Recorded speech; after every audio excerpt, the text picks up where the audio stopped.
کوم اوس موږ چینل نوی سبسکرایب کړئ په سبسکرایب بټن باندې کلیک وکړئ او د نویو ویډیوګانو د خبرتیا لپاره په آل باندې کلیک وکړئ ترڅو د نویو ویډیوګانو د پورته کولو څخه باخبره اوسئ. که ویډیو مو خوښه شوه نو په لایک بټن باندې کلیک وکړئ او د نورو سره شریکولو لپاره په شیر بټن باندې کلیک وکړئ. تاسو کولی شئ چې ویډیو په بېلابېلو پروګرامونو کې د نورو سره شریکه کړئ او یا لینک کاپي کړئ چاته یې ولیږئ. کاپي باندې کلیک کړئ او لینک یې خپل ملګري ته یا د چا اړتیا وي هغې ته ولیږئ. په دې باندې کار وکړو چې څنګه په کمپوز ډیټا ټایپ کې یا کسټم ډیټا ټایپ کې موږ څنګه ډیټا انسرټ کوو څنګه کریټ کوو. اوس راځم بله کړنلاره تاسو ته ښایم چې څنګه تاسو په بله طریقه باندې څنګه تاسو ډیټا انسرټ کولی شئ او څنګه ډیټا د هر کالم یعنې دلته مثال د هر کالم د جدا جدا کالم کې کتلی شئ. راځم دلته ورته چې انسرټ انټو امپلای دا ویلوز دلته لیکم چې ویلوز ورته ورکوم چې مثال سحر دلته بیا راځم ورته چې سحر نوم یې ورته ورکړم. اوس رو ادرس کې انټر کوم ځکه چې دلته فیلډ دا سحر دی او دا چې د کمپوزټ یا ریلیټډ کالم سره تړلي کالمونو نه موږ یو ډیټا ټایپ جوړ کړی او په دې کې ډیټا انسرټ کوو.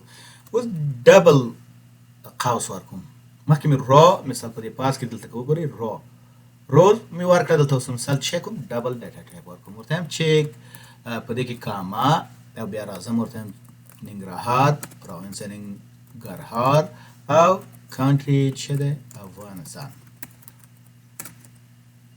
افغانستان دا دلته چیک کوم کوډ ترمینیټ کوم او بیا دا سلیکټ کوم ورته هم چې رن کله چې رن کوم ګوره یو ریکارډ بل انسرټ شو. اوس دا بیا سلیکټ کوم دلته ګورئ دا موږ ته دا ډیټا را څرګنده کړه. ګوره دا سحر او دی مثال ادرس دی مثال چې کومه ادرس باندې. اوس په دې باندې زه تاسو ته کار کوم چې څنګه کولی شو چې موږ د هر یو فیلډ جدا راوړو. ورته هم چې سلیکټ دلته راځم سلیکټ سټیټمنټ ورته هم چې امپي پروجیکشن کوو د کالمونو نومونه ورکوو د آل ورته نه وایم نیم کاما اوس ورته هم چې ادرس مثال د دې ډیټا ټایپ نوم چې دی ادرس مثال یا فیلډ چې موږ ورکړی چې دی ادرس په ادرس کې ډیټا ټایپ یې چې دی ادرس. اوس ورته هم چې ادرس مې ورکوو ورته هم چې ډاټ سیټي او چې کوم ځای نه فرام کوم ټیبل نه امپي ټیبل. اوس زه که دا رن کړم په دې شکل سره ګورئ ما ته چې راوست کابل.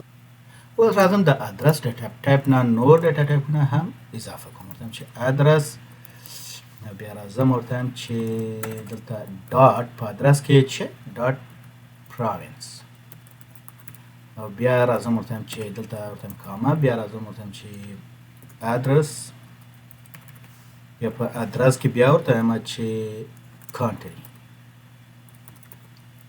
مثال دا فیلډونه ما دلته چک کړل راوسته په دې شکل سره او د کوم ځای نه د EMP نه نو دا سلیکټ کوم ورته هم چې رن. اوس دلته که تاسو متوجه شئ ګوره هر کالم جدا جدا ما دپاره راوسته. مثال په ادرس کې ګوره د هر کالم موږ په جدا جدا کواري کې راڅرګند کړو. د ریپورټ دپاره موږ کولی شو چې د دې نه استفاده وکړو. نو دا چې څنګه تاسو په کمپوز ډیټا ټایپ کې معلومات انسرټ کوئ او څنګه ته بیرته د هر کالم مربوط ډیټا راڅرګندوئ یا ریټریو کوئ یا سلیکټ کوئ. ډیره مننه چې دا ویډیو مو تر پایه پورې وکتله. که ویډیو مو خوښه شوه مهرباني وکړئ لایک یې کړئ او خپل نظر مو د کمنټس په برخه کې زموږ سره شریک کړئ. ستاسو ملاتړ موږ هڅوي چې نورې ګټورې مسلکي او تخنیکي ویډیوګانې هم درسره شریکې کړو.